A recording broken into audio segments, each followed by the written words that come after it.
Foreign Minister Penny Wong will travel to the United States for Donald Trump's inauguration. Why isn't the Prime Minister going?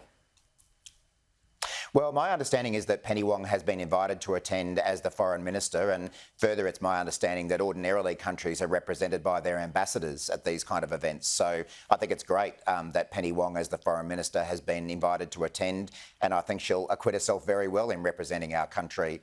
Of course, the US is our strongest ally, our greatest friend, so I think it's great that Australia will be represented at such a senior level. Do you think that the fact that Kevin Rudd and Penny Wong were invited to the ceremony is a good sign that Donald Trump has forgotten about previous comments they made in the past?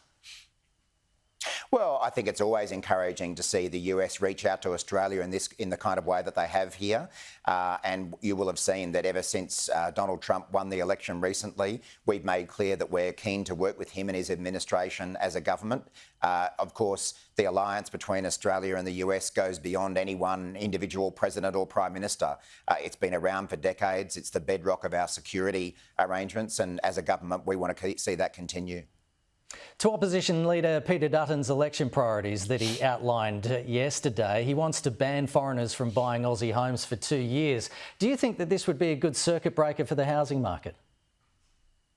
Well, this, along with everything else that Peter Dutton said yesterday, are things that he's announced months ago. This wasn't a new announcement, and I remember at the time when he made that announcement, economists and property commentators made the point that this would actually relieve very few houses in Australia.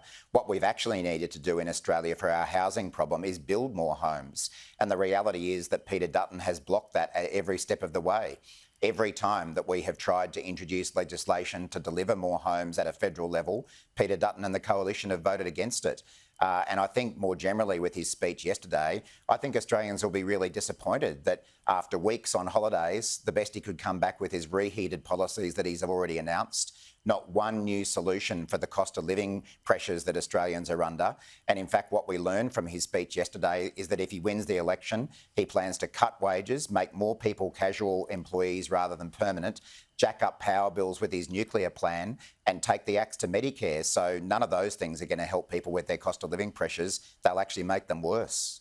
Senator Murray Watt, appreciate your time this morning. Thanks so much for joining us. Hopefully speak to you again soon. Thanks, Kenny.